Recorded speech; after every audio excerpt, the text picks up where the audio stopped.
सामने। तो आज का हमारा चैप्टर नया स्टार्ट हो रहा है, depreciation, provisions and reserve. Icon part का चैप्टर नंबर जो सेकंड हम लोग शुरू कर रहे हैं। बुक में ये चैप्टर है नंबर 5 पे, लेकिन हम लोग इसको सेकंड नंबर पे सॉल्व करें। ठीक है, पहले हमने कौन सा, इससे पहले कौन सा किया? Single entry system. ये अब कौन सा आ गया? Depreciation, provisions and. ठीक है, अच्छा इंट्रोडक्टरी लेक्चर है तो ध्यान से चीज़ें समझिएगा। इसमें ही सारी चीज़ें आपकी सॉल्व हो जाएंगी, मतलब कॉन्सेप्ट इसमें सारे बिल्ड हो जाएंगे और आने वाले लेक्चर्स में वही कॉन्सेप्ट्स हैं वो बार बार रिपीट होंगे।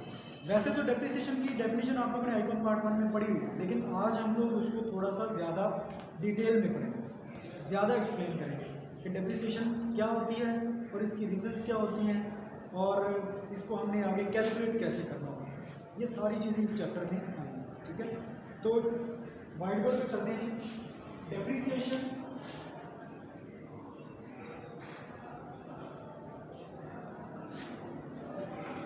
डेप्रिसिएशन का क्या मतलब है? उर्दू में से कहते हैं फरसूदगी। उर्दू में इसका वर्ड मीनिंग होता है फरसूदगी।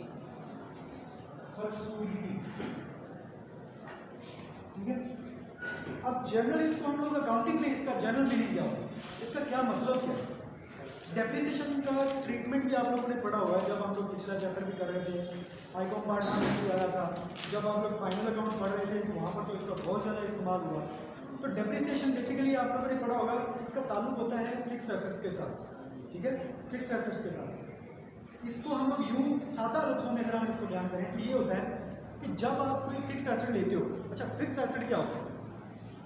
ऐसे एसेट्स जिनकी लाइफ 1 साल से ज़्यादा, उनको हम लोग नॉर्मली फिक्स्ड एसेट कहते हैं। वैसे लॉन्ग टर्म एसेट्स जो हैं वो भी इसमें आ जाते हैं और इनटेंजिबल एसेट्स जो हैं वो भी इसमें फॉल करते हैं। वो आगे इसकी सब डिवीजन जब हम लोग करेंगे, वैसे हमारा ये टॉपिक नहीं है, एसेट्स की आगे सब डिवीजन का टॉपिक नहीं है, तो हम लोग इसको ज़्यादा एक्सप्लेनेशन में नहीं जाएंगे, हम लोग डेप्रिसिएशन के साथ ही ज़्यादा जुड़े रहेंगे। ठीक है, तो डेप्रिसिएशन का ताल्लुक किसके साथ है? फिक्स्ड एसेट्स के साथ। अब फिक्स्ड एसेट कौन से? ऐसे एसेट्स जिनकी लाइफ मोर देन 1 ईयर है। अब फर्ज करें हमने फर्नीचर खरीदा, तो फर्नीचर क्या 1 साल चलता है? नहीं, काफ़ी साल चल जाता है। अगर फर्ज करें हमारे फर्नीचर की जो एस्टिमेटेड लाइफ है, एस्टिमेटेड लाइफ क्या है ये भी अभी हम आगे जाके पढ़ेंगे। फर्ज करें कि हमारा जो फर्नीचर है वो चलेगा 10 साल। अगर हमने ये अंदाज़ा लगाया कि हमारा फर्नीचर 10 साल चलेगा तो फर्नीचर की लाइफ कितनी होगी? 10 साल। ठीक है, इसको क्या कहते हैं? Estimated life. ठीक है, कि हमने ये अंदाज़ा लगाया है कि इसकी लाइफ कितनी है? 10 साल। अच्छा, आपने ये भी देखा है कि जब फर्नीचर हम नया खरीद के लाते हैं तो उसकी जितनी वैल्यू होती है, क्या 4 साल गुजरने के बाद वही वैल्यू रहती है? कम हो जाती है, कमी आती है ना वैल्यू में। जब वैल्यू में कमी आ जाती है तो ये जो एसेट की वैल्यू में कमी आती है, इस कमी को हम लोग कहते हैं डेप्रिसिएशन। सादा लफ्ज़ समझ आ गई बात? क्या है जी डेप्रिसिएशन? क्या चीज़ है? जब फिक्स्ड एसेट्स की वैल्यू में कमी आ जाती है तो उसको हम क्या कहते हैं? डेप्रिसिएशन। अच्छा, ये कमी क्यों आती है? क्यों आती है? इनके साथ वजह क्या है? रीजन क्या है? रीजन क्या है? बिल्कुल ठीक है। पहली रीजन क्या है? उसका यूजेज क्या है? ठीक है, इस्तेमाल। हम फर्नीचर को इस्तेमाल कर रहे हैं तो वो इस्तेमाल होने की वजह से उसमें थोड़ी बहुत तोड़ फोड़ हो जाती है, पुराना हो जाता है, रंग उड़ जाता है वगैरह वगैरह, कुछ उसकी वैल्यू में कमी आ जाती है। वजह क्या है? और क्या वजह हो सकती है? ऐसी और भी कुछ वजूहात हैं, वो रीजंस हैं, उनको हम लोग कहते हैं रीजंस ऑफ डेप्रिसिएशन। वो भी अभी हम थोड़ा सा डिटेल में पढ़ेंगे, लेकिन पहले हम लोग डेप्रिसिएशन को अच्छे तरीके से कवर कर रहे हैं। तो बेसिकली आपको अभी तक ये समझ आ गया कि जब किसी फिक्स एसेट की वैल्यू में कमी होती है तो उस कमी को हम क्या कहते हैं? डेप्रिसिएशन। एक छोटी सी एग्जांपल लेते हैं, फिर आगे चले जाते हैं। मिसाल के तौर पे आपने फर्नीचर लिया था 10,000। कितना लिया? 10,000। और 4 साल गुजरने के बाद उसकी वैल्यू रह गई है 6,000। ठीक है, कमी कितनी है? 4,000। तो डेप्रिसिएशन किसको हम कहेंगे? वो जो 4,000 कमी आई है उसको हम क्या कहेंगे कि ये है डेप्रिसिएशन। अच्छा, कुछ स्टूडेंट्स इसको ना कंफ्यूज कर बैठे हैं ज़हन में। वो ये समझते हैं कि 10,000 रुपये का फर्नीचर है और 4 years, आफ्टर 4 years 4 साल के बाद उसकी जो वैल्यू है वो रह गई है 6,000। ठीक है, कुछ स्टूडेंट्स ये समझ लेते हैं कि ये जो वैल्यू रह गई है दिस इज डेप्रिसिएशन। देखिए कितना गलत कॉन्सेप्ट है। मैं अभी तक 2 दफ़ा चीज़ को एक्सप्लेन कर चुका हूँ, तीसरी दफ़ा फिर कर रहा हूँ। डेप्रिसिएशन ये नहीं है जो बाकी रह गया फर्नीचर। डेप्रिसिएशन असल में किसको कह रहे हैं? जो कम हुई है, जितनी कमी हुई है, जितनी कमी हुई उस कमी को, उस डिक्रीज इन वैल्यू को डेप्रिसिएशन कहते हैं। ठीक है, आप देखो पहले कितने का था? 10,000। अब कितने का है? 6,000। ये भी फर्नीचर की वैल्यू है, ये भी फर्नीचर की वैल्यू है, ये उसकी कीमत है, उसकी इस वक्त मौजूदा कीमत है। लेकिन जो वैल्यू में कमी आई है वो है 10,000 और 6,000 का डिफरेंस कितना है? असल में ये है डेप्रिसिएशन, ये नहीं है डेप्रिसिएशन। बात समझ आ गई? जी सर। तो क्या कहेंगे डेप्रिसिएशन? एसेट की, फिक्स्ड एसेट की वैल्यू में कमी, उस कमी को क्या कहते हैं? डेप्रिसिएशन। जितनी कमी हुई है उसको कहेंगे डेप्रिसिएशन। बात समझ आ गई? इसको अच्छी तरह ज़हन में बिठा लो, क्योंकि जब हम लोग न्यूमेरिकल सॉल्व करेंगे तो वहाँ पर हम लोग डेप्रिसिएशन हर साल कैलकुलेट करेंगे कि पहले साल 1,000 कमी हुई, दूसरे साल फिर 1,000 कमी होगी, तो तीसरे साल एक और कमी होगी 1,000 पे, चौथे साल और कमी होगी। मतलब हर साल हम लोग देखेंगे कि हर साल के एंड पे कितनी कमी हो रही है। ठीक है, अब हम लोग मुख्तलिफ जो डेफिनेशन दी गई हैं डेप्रिसिएशन की वो हम लोग पढ़ेंगे। यहाँ तक समझ आ गया कि डेप्रिसिएशन क्या है? वैल्यू में कमी। अच्छा, ये जो वैल्यू में कमी होती है ये किसी भी वजह से हो सकती है। वैल्यू में कमी किसी भी वजह से हो सकती है। अच्छा, क्या वजूहत हो सकती है? थोड़ा सा वजूहत में डिस्कस कर लेते हैं ताकि जब हम लोग इसकी डेफिनेशन पढ़ रहे होंगे तो हमें प्रॉब्लम ना आए। पहली वजह तो अभी आपने बता दी, मशीनरी कोई भी इस्तेमाल करें, मशीन अगर कोई लेते हैं जिसकी लाइफ 5 साल है तो 5 साल जो इस्तेमाल होती है तो क्या वो 5 साल पूरे एक ही जितना काम करती है? उसकी एफिशिएंसी में कमी आ जाती है। ठीक है, तो वो वाली मशीन नहीं रहती जो 2 साल पहले थी, 2 साल के बाद वो मशीन नहीं रहती जो 2 साल पहले थी। उसकी एफिशिएंसी में, उसकी प्रोडक्शन में, उसके काम करने में, उसकी आउटपुट में कमी आ जाती है। ठीक है, अच्छा, वजह एक क्या होगी? इस्तेमाल कर रहे हैं इसलिए उसकी वैल्यू में कमी आ रही है। दूसरी और भी वजह हो सकती है, वक्त गुजरने के साथ भी वैल्यू में कमी आती है। ठीक है, इसको कहते हैं इफ्लक्स ऑफ टाइम। ठीक है, इसको भी अभी हम आगे जाके पढ़ेंगे। और फ्री रहना, क्या फ्री पड़ी रहे तो वो भी खराब हो जाए, ख़त्म, मतलब ऐसे ही पड़ी रहे, यूज़ ना भी हो तो भी खराब हो जाती है। कारोबार में ऐसा तो होता है। और होती है कुछ चीज़ें जी। अच्छा, एक्सीडेंट हो सकते हैं। एक्सीडेंट सिर्फ गाड़ियों में नहीं होता, एक्सीडेंट मशीनों का भी हो जाता है। धमाका हो जाता है, कोई ऐसा आग लग जाए तो इसको भी एक्सीडेंट ही कहते हैं, फ्लड आ जाए तो इसको भी एक्सीडेंट ही कहते हैं। ठीक है, आग लग गई है, शॉर्ट सर्किट हो गया, कोई भी मसला हो गया, मशीन ख़राब हो गई, इसको एक्सीडेंट कहते हैं। ये लाजमी नहीं है कि रोड पे जाके एक्सीडेंट होता है, वो रोड एक्सीडेंट होता है, उसको रोड एक्सीडेंट कहते हैं। लेकिन एक्सीडेंट का मतलब रोड एक्सीडेंट नहीं है। ठीक है, अच्छा, ये एक्सीडेंट की वजह से भी वैल्यू में कमी हो जाती है। कोई आग लग जाती है, शॉर्ट सर्किट, फ्लड, चोरी हो गई वगैरह वगैरह। ठीक है, और क्या वजह हो सकती है? इंटरनल मटेरियल की अपनी नेचर की वजह से, मटेरियल की, जिस मटेरियल से वो एसेट बना है उस मटेरियल की अपनी भी कोई एक्सपायरी होती है, उसकी वजह से भी ऐसा हो जाता है। मसलन लोहे की अगर कोई चीज़ बनी हुई है और आप उसकी, जैसे आपने कहा कि एहतियात ना करो, जंग भी लग सकता है उसको, लोहा जंग आलूद हो गया तो जंग लगने की वजह से भी उसकी वैल्यू में कमी हो सकती है, टूट फूट हो जाती है। लकड़ी की भी एक लाइफ होती है, उसको घुन लग जाता है, उसको उसकी अंदर कोई ऐसे कीड़े लग जाते हैं जिसकी वजह से उसकी लाइफ कम हो जाती है। ठीक है, जिस मटेरियल से वो एसेट बना है उस मटेरियल के अंदर खराबियां आ सकती हैं, तो उसकी वजह से भी वैल्यू में कमी हो जाती है। डन? अच्छा, काफ़ी सारी वजूहत हैं। अब हम पढ़ते हैं डेफिनेशंस। मुख्तलिफ डेफिनेशंस में मुख्तलिफ वजूहात के साथ डेप्रिसिएशन को रिलेट किया गया है। पढ़ते हैं कौन सी डेफिनेशन में क्या है।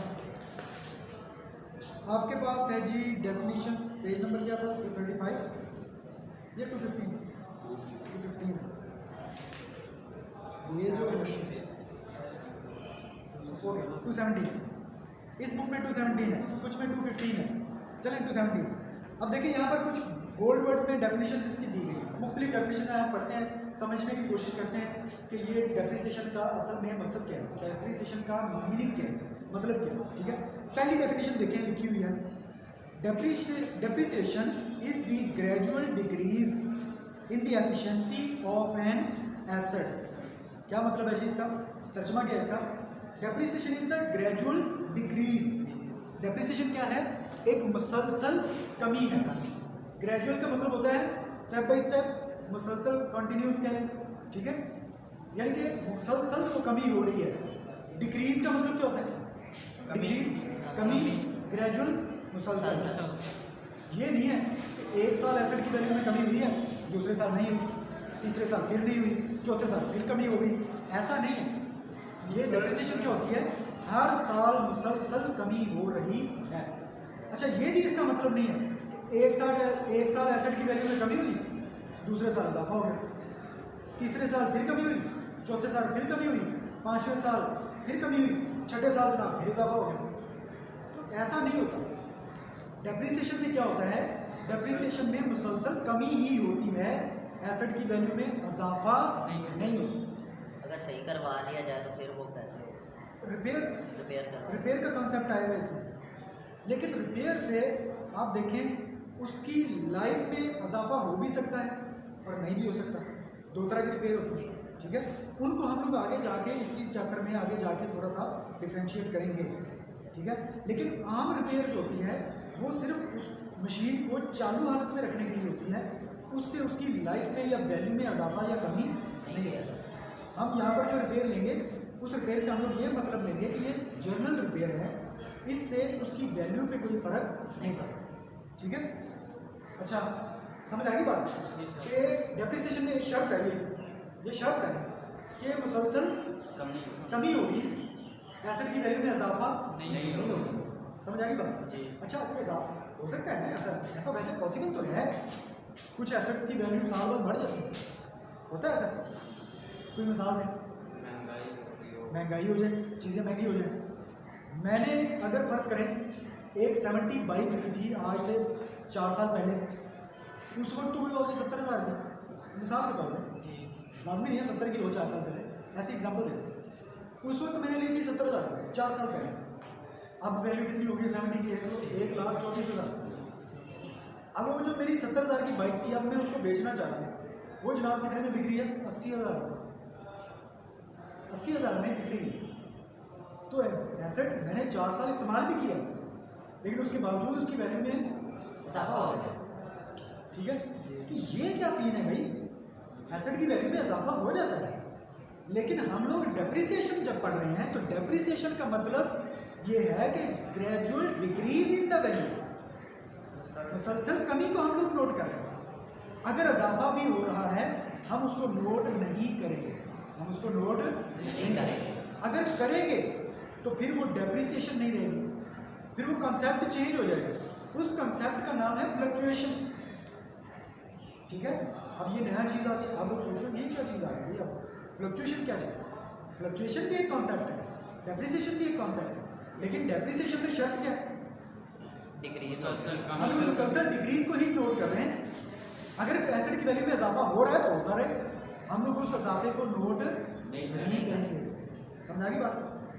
फ्लक्चुएशन का कॉन्सेप्ट इसी चैप्टर में ही है, लेकिन सिर्फ डेफिनेशन की हद तक है। 2 नंबर की डेफिनेशन है फ्लक्चुएशन, वो हम जब पढ़ेंगे तो उसमें आप क्या देखेंगे कि वहाँ पर कमी भी हो रही है कभी, और कभी इजाफा भी हो रहा है, कभी कमी कभी इजाफा। तो वो कॉन्सेप्ट असल में क्या चीज़ है? फ्लक्चुएशन, डेप्रिसिएशन नहीं है। समझा गई बात? तो डेप्रिसिएशन का ताल्लुक किसके साथ है? ग्रेजुअल डिक्रीज के साथ। इसमें सिर्फ कमी को नोट किया जाता है, अजाफे को नोट इसमें नहीं करेगा। अब देखें पढ़ें इसको, क्या लिखा है इसमें? Depreciation is the gradual decrease, मुसलसल कमी को कहते हैं। किस में कमी? In the efficiency of an asset, किसी एसेट की एफिशिएंसी में जो कमी हो रही है उसको हम लोग कहते हैं। अच्छा ये जो एफिशिएंसी है, अच्छा एफिशिएंसी का मतलब क्या है? एफिशिएंसी से मुराद क्या है? यहाँ पर इसका मीनिंग क्या है? एफिशिएंसी का मतलब है उसकी परफॉर्मेंस, उसकी परफॉर्मेंस लेवल, ठीक है? एसेट जो है जिस तरह पहले दिन काम कर रहा था 6 साल बाद उस तरह काम नहीं कर रहा। या यूँ समझ लें कि जितनी प्रोडक्शन वो पहले दिन कर रहा था उतनी ही प्रोडक्शन, उस लेवल की प्रोडक्शन 6 साल बाद नहीं कर रहा, ठीक है? तो उसकी एफिशिएंसी में क्या हो रहा है? कमी आ रही है। लेकिन ये जो एफिशिएंसी में कमी आती है इसको हम लोग कहते हैं डेप्रिसिएशन। लेकिन ये जो कमी हो रही है एफिशिएंसी में, परफॉर्मेंस में, ये जो कमी आ रही है इसको हम लोग मेजर कैसे करते हैं? इसको मेजर करते हैं इन टर्म्स ऑफ मनी। देखें, in terms of money expressed, आगे लिखे efficiency of an asset expressed in monetary terms, ठीक है?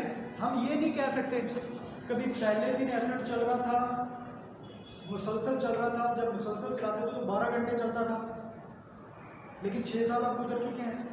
अब मुसलसल अगर हम इस एसेट को, इस मशीन को चलाते हैं तो ये 12 घंटे नहीं चलती, बल्कि अब ये सिर्फ 8 घंटे चलती है। उसके बाद गर्म हो जाती है, हीट अप हो जाती है, उसको बंद करना पड़ता है। तो पहले साल कितने घंटे चलती थी? 12 घंटे। अब कितने घंटे चल रही है? 8 घंटे। कितनी कमी होगी? 4 घंटे। तो हम ये कहेंगे कि डेप्रिसिएशन 4 घंटे। हम इस तरह नहीं कहते। हम एफिशिएंसी में कमी को घंटों में नहीं मापते, हम एफिशिएंसी को यूनिट्स में नहीं मापते, हम एफिशिएंसी को प्रोडक्शन में नहीं मापते। हम इसको कैसे नापते हैं? पैसों की शक्ल, रुपए की शक्ल, करेंसी की शक्ल, ठीक है? हम ये देखेंगे कि 6 साल पहले ये एसेट अगर ये 12 घंटे मुसलसल काम कर रहा था उस वक्त इसकी वैल्यू कितनी थी? पाकिस्तानी रुपीज़ में या इंडियन रुपीज़ में या यूनिट्स में, डॉलर्स में, पैसों की शक्ल में हम मापेंगे कि उस वक्त इसकी वैल्यू कितनी थी। फ़र्ज़ करें 50,000। अब ये कितने घंटे काम कर रहे हैं? 8 घंटे। सारी बात है, अब लोग अगर इसको कोई खरीदना चाहेगा तो इसको उधर 50,000 में थोड़ी खरीदेगा। अब इसकी वैल्यू में कमी हो जाएगी। कितनी कमी हो जाएगी? फ़र्ज़ कर लेते हैं अब ये 40,000 करेगा, तो कमी कितनी हो गई? 10,000। तो हम ये नहीं कहते कि इसकी डेप्रिसिएशन 4 घंटे है। हम क्या कहेंगे कि इसकी डेप्रिसिएशन कितनी है? 10,000 रुपये। समझाई बात? तो डेप्रिसिएशन को मेजर किस में किया जाता है? पैसों की शक्ल में, मॉनेटरी टर्म्स में, ठीक है? डेप्रिसिएशन को घंटों की शक्ल में या यूनिट्स ऑफ प्रोडक्शन की शक्ल में मेजर नहीं किया जाता। समझाई बात? तो डेप्रिसिएशन की तारीफ क्या बनी कि डेप्रिसिएशन क्या है? एक ग्रेजुअल डिक्रीज है इन एफिशिएंसी ऑफ एसेट। लेकिन ये जो एफिशिएंसी जो कमी हो रही है, इस एफिशिएंसी में कमी को हम मेजर किस शक्ल में करेंगे? मॉनेटरी टर्म्स में, ठीक है? एक तो ये थोड़ी सी टेक्निकल डेफिनेशन है। एक और डेफिनेशन पढ़ते हैं, एक और डेफिनेशन पढ़ते हैं। अच्छा ये लिखी कितने हैं डेफिनेशन? नीचे क्या लिखा हुआ? By the author of the book लिखा हुआ साइड में, by the author of the book. ये बुक का जो राइटर है उसने ये डेफिनेशन लिखी है। आप भी अगर बुक लिखना चाहें आप भी बुक लिख सकते हैं, आप अपनी भी डेफिनेशन लिख सकते हैं। जो आपकी समझ में आ रहा है कि ये डेफिनेशन आप वो लिख सकते हैं, अपनी आप डेफिनेशन बना सकते हैं, लेकिन पहले इस काबिल हो कि बुक लिख सकते हैं, ठीक है? फिर आपकी डेफिनेशन को जो मानेगा, अगर ये डेफिनेशन आप पेपर में लिख आते हैं तो इसको माना जाएगा, ठीक है? आप वहाँ पर लिख सकते हैं, इस ऑथर का नाम लिख सकते हैं, ये फलां शख्स ने ये डेफिनेशन दी है, ओके फाइन, एक्सेप्टेबल। लेकिन अगर आप अपनी बना के लिखाएंगे तो हो सकता है उसमें कोई कमी बताई रह जाए, तो वो हो सकता है एक्सेप्ट ना। अच्छा एक दूसरी डेफिनेशन करते हैं, दूसरी वाली छोड़ के तीसरी वाली पढ़ते हैं ताकि आसान इजी वाली पहले पढ़ते हैं। तीसरे नंबर पे देखें कौन सी डेफिनेशन होती है? Depreciation is the gradual and permanent decrease. अच्छा पहले वाली डेफिनेशन में उसने क्या कहा था? Gradual decrease. पहले वाली डेफिनेशन में क्या कहा? Gradual decrease. अब क्या कह रहे हैं? Gradual and permanent decrease. फर्क क्या है इसमें? ये कह रहा है मुसलसल कमी हो रही है। ये क्या कह रहा है? मुसलसल ये कह रहा और है मुसलसल कमी हो रही है और जो एक दफा कमी हो जाती है परमानेंटली हो जाती है, पक्की पक्की कमी। अब दोबारा इजाफा उसमें मुमकिन ही नहीं ये है इसका मतलब। ये क्या कह रहा था? ग्रेजुअल डिक्रीज, मुसलसल कमी। इसने थोड़ा सा लफ्ज़ एक और जोर दे के डाल दिया बीच में, जोर देने के लिए। वो कह रहा है कि ग्रेजुअल डिक्रीज, मुसलसल कमी हो रही है, लेकिन जो कमी हो रही है ना वो क्या है? परमानेंट है। एक दफ़ा जो कमी हो गई बस हो गई, दोबारा उसमें इजाफा पॉसिबल ही नहीं है। ठीक है, अब ये देखिए, हम दोबारा पढ़ें। ठीक है, डेप्रिसिएशन क्या है? Is the gradual and permanent decrease in the value of an asset from any cause, किसी भी वजह से। ये जो कमी हो रही है किसी भी वजह से हो सकती है। क्या वजूहत हो सकती है? एक्सीडेंट से हुई है कमी, इस्तेमाल करने की वजह से कमी हुई है, या टाइम वैसे ही अरसा ही बड़ा हो गया, टाइम गुजरने की वजह से हो गई। ठीक है, या वैसे किसी और मटेरियल की वजह से हो गई। किसी भी, उसने कहा फ्रॉम एनी कॉज, किसी भी वजह से एसेट की वैल्यू में जो कमी हुई है उसको क्या कहा जाएगा? डेप्रिसिएशन। अच्छा, हमने कितनी डेफिनेशन पढ़ी? दो। दोनों डेफिनेशन आपने एक बात नोट की कि ये भी पहली डेफिनेशन में कहा गया था एसेट की वैल्यू में कमी का नाम है डेप्रिसिएशन। ये भी क्या कह रहे हैं? एसेट की वैल्यू में कमी का नाम है डेप्रिसिएशन। तो मैंने क्या कहा था शुरू में कि एसेट की वैल्यू में जो कमी है वो है डेप्रिसिएशन। जी समझ आई बात? जी सर। 10,000 का एसेट कितने का रहेगा?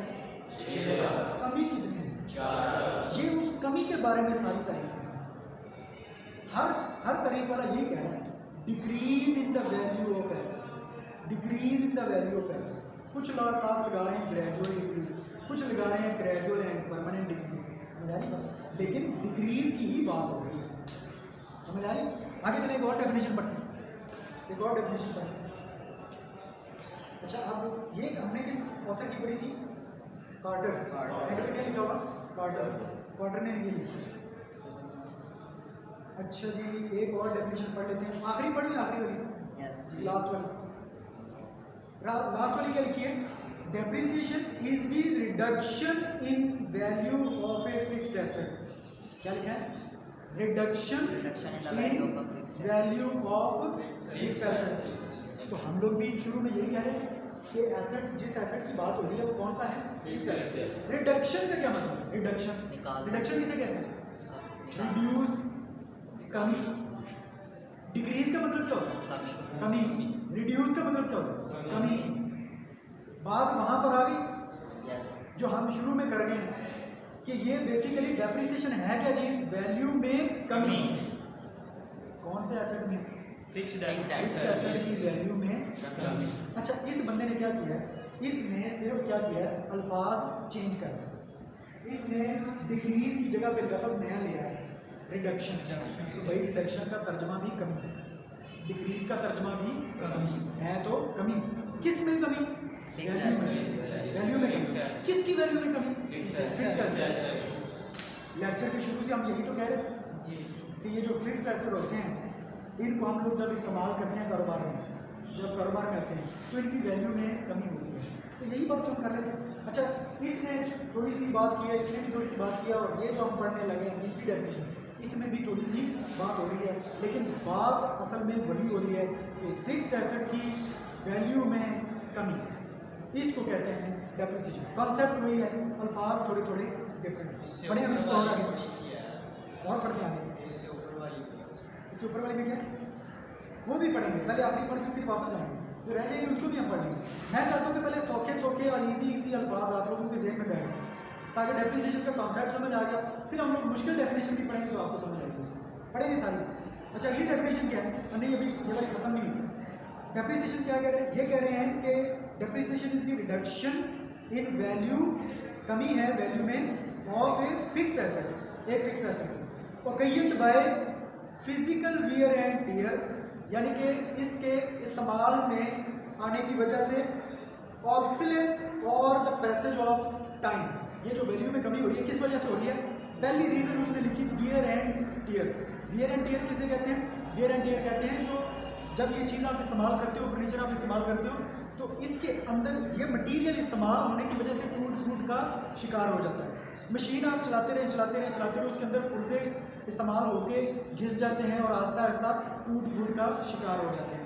कोई भी एसेट ऐसा है, ये जो बिल्डिंग है, बिल्डिंग भी आप इस्तेमाल होती रहेगी आहिस्ता आहिस्ता इसे देखें मटेरियल आहिस्ता आहिस्ता नीचे से खराब होना शुरू हो गया, टूट का शिकार हो गया। ठीक है, तो ये साहब ने डेफिनेशन क्या लिखी है? इन्होंने कहा है कि ये है reduction in the value of fixed asset. ये फिक्स्ड एसेट की वैल्यू में कमी हो रही है, लेकिन किस वजह से? साथ इसमें वजह भी बताइए। फिजिकल वियर एंड टियर, ये है फिजिकल वियर एंड टियर। ठीक है, फर्नीचर को आप देख लें कहीं ना कहीं से थोड़ा सा टूट गया होगा, इसको कहते हैं फिजिकल वियर एंड टियर। यानी कि जो एसेट है उसका जो बॉडी है उसके अंदर टूट हो गई है। ठीक है, तो उसकी टूट को हम क्या कहते हैं? Physical wear and tier. और उसने साथ एक और रीजन लिखी है, ऑब्सिलेंस। ऑब्सिलेंस भी क्या होती है? ऑब्सिलेंस भी हम लोग एक डेप्रिसिएशन की एक टाइप है, लेकिन इसकी वजह है, इसको डिटेल में हम लोग आगे जाके पढ़ने वाले हैं, इसी लेक्चर में हम लोग इसको पढ़ेंगे। और एक और वजह उसने लिखी है पैसेज ऑफ टाइम। ये अभी आप लोगों ने बताइए मुझे, ये पैसेज ऑफ टाइम, वक्त गुजरने के साथ साथ। ठीक है, तो ऑब्सिलेंस को मैं चाहता हूँ कि हम लोग अलहदा से एक टॉपिक के तौर पे डिटेल में इसको पढ़ें। तो ये वजूहात हैं साथ उसमें लिखी, फिजिकल वियर एंड टियर, ऑब्सिलेंस और पैसेज ऑफ टाइम। इन वजूहात की वजह से या कोई भी और वजह हो, इन वजूहात की वजह से जब किसी फिक्स एसेट की वैल्यू में कमी होती है तो उसको क्या कहते हैं? डेप्रिसिएशन। अभी तक जो हमने तारीफें पढ़ी उसका क्रक्स क्या है, उसका निचोड़ क्या है, उसका हमने क्या सीखा उसमें ये सीखा है फिक्स एसेट की वैल्यू में कमी। किसी ने कहा सलसल करना, किसी ने कहा परमानेंट करना, ठीक है, और किसी ने कहा वियर एंड टियर की वजह से, ऑब्सिलेंस की वजह से, पैसेज ऑफ टाइम की वजह से क्या कमी। किसी ने कहा कि फ्रॉम एनी कॉज है क्या कोई एसेट की वैल्यू में कमी। तो जब किसी फिक्स एसेट की वैल्यू में कमी होती है किसी भी वजह से, तो वो जो वैल्यू में कमी है उसको कहा जाता है डेप्रिसिएशन। समझा की बात? अब मुश्किल डेफिनेशन जो है, मुश्किल तो नहीं है, टेक्निकल वर्ड्स हैं बस उसमें, वो आप पढ़ते हैं उसमें देखिए। अब नीचे से ऊपर को पता चलता है, अब ऊपर वाली देखें डेफिनेशन क्या है। Depreciation is diminishing, decrease, reduction. तीनों का मतलब क्या है? कमी। अल्फाज मुख्तलिफ हैं लेकिन तर्जमा तीनों का सेम। डिमिनिश कमी को कहते हैं, डिक्रीज कमी को कहते हैं, रिड्यूस कमी को कहते हैं। ठीक है, तो अब सिर्फ क्या है इसके अल्फाज मुख्तलिफ। क्या कह रही है इसमें? डेप्रिसिएशन इज क्या है? Is the diminishing in intrinsic value of asset. अच्छा, पहले एक ने कहा था कि वैल्यू ऑफ एसेट, अब इसने क्या कह दिया? Intrinsic value of asset. Intrinsic value को क्या कहते हैं? इंट्रिंसिक वैल्यू का क्या मतलब है? इंट्रिंसिक वैल्यू कहते हैं उसकी इंटरनल जो उसकी वैल्यू होती है, उसकी जो असल वैल्यू होती है, उसके अपने मटेरियल की वजह से जो उसकी वैल्यू है वो उसको कहते हैं इंट्रिंसिक वैल्यू। ठीक है, उसकी वैल्यू में कमी है तो ये भी वैल्यू में कमी, इंट्रिंसिक वैल्यू में क्या है, या उसकी जो भी वैल्यू में कमी है, वैल्यू में कमी है। अच्छा, और क्या कह रहे हैं इसमें? Intrinsic value of asset due to use, इस्तेमाल की वजह से, एंड और या the lapse of time, lapse of time, इस्तेमाल की वजह से या वक्त गुजरने की वजह से। अब वजूहात इसने भी दो लिखी, कौन कौन सी? इस्तेमाल की वजह से या वक्त गुजरने की वजह से। लेकिन बात पीछे इसने भी वही की कि एसेट की वैल्यू में कमी, वजह क्या है? इस्तेमाल होने की वजह से या वक्त गुजरने की वजह से। तारीफ सेम है, डेफिनेशन तो सेम है। एक और पढ़ लेते हैं, इससे ऊपर वाली में आ जाए, उसमें भी क्या करें? Depreciation may be defined as a measure of the exhaustion of the effective life of an asset. एक एसेट की लाइफ में जो एग्जॉस्शन होती है, सॉरी, एग्जॉस्ट होने का क्या मतलब है?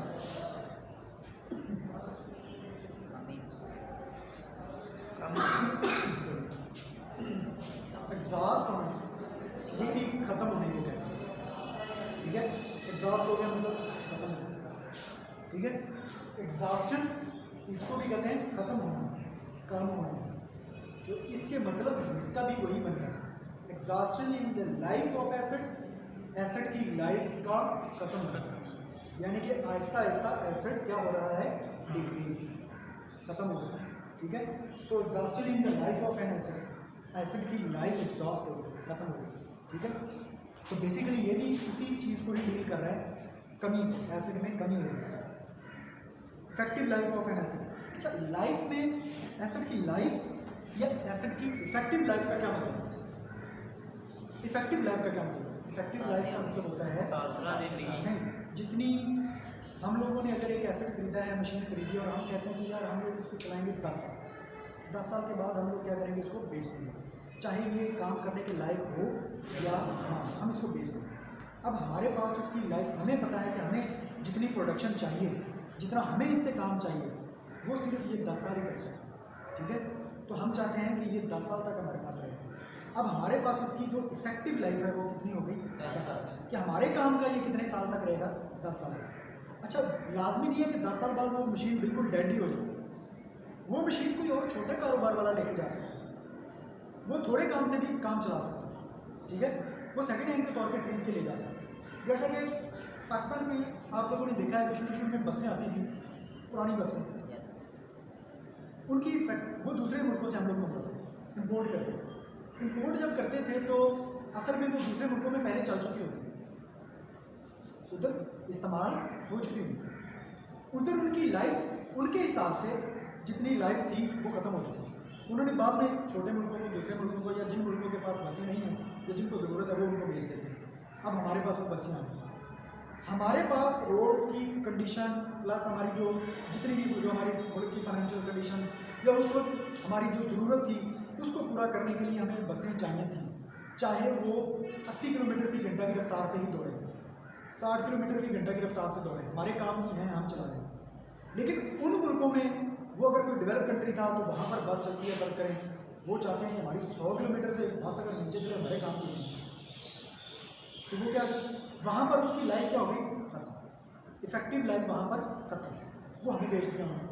अगर हमारे पास 50-60 किलोमीटर की घंटा की रफ्तार से भी वो चलती है, हमारे काम की है, तो हम लोग उसको ले लेते हैं, वहाँ पर उसकी लाइफ, इफेक्टिव लाइफ खत्म, यानी कि वो लाइफ जिसमें उनके काम की वो बस थी, उसको हम लोग कहते हैं कि वो उसकी क्या है, इफेक्टिव लाइफ, ठीक है।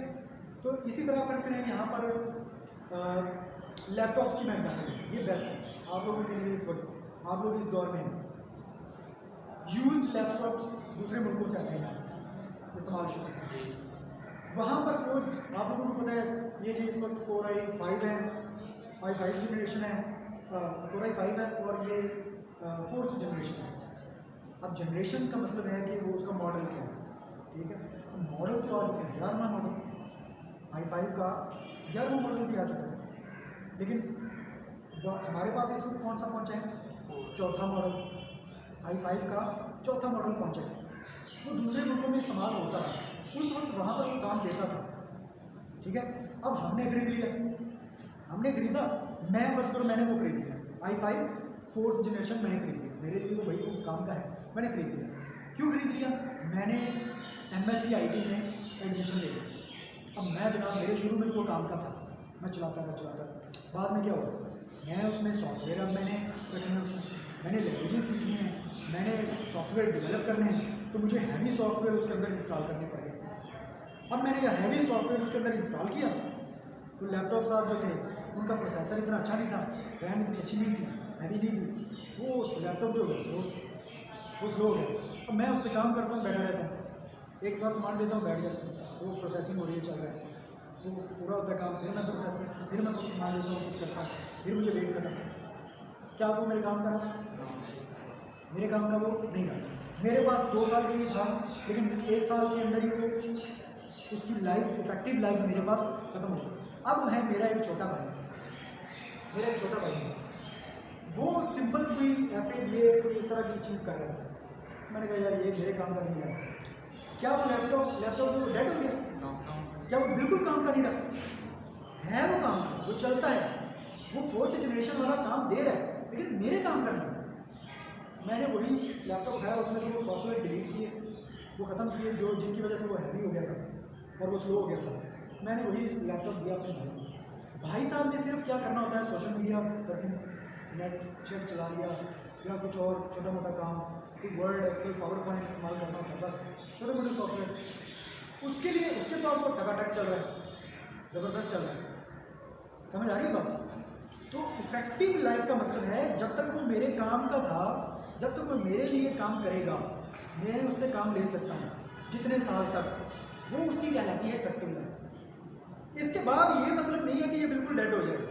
इसके बाद मैं कोई नई टेक्नोलॉजी लेके आऊँगा, मैं कोई नया लैपटॉप लेके आऊँगा, मैं कोई नई मशीन लेके आऊँगा, मैं कोई नया फर्नीचर लेके आऊँगा, ठीक है, ताकि मैं आगे बढ़ सकूँ, वो मेरे काम का हो। फिर ये चीज़ें मेरे काम की नहीं है, ये फिर किसी और को देंगे। समझाइए? इफेक्टिव लाइफ जब तक वो जितने साल तक, जितने अरसे तक वो मेरे काम का है, वो मेरे लिए उसकी क्या है, इफेक्टिव लाइफ।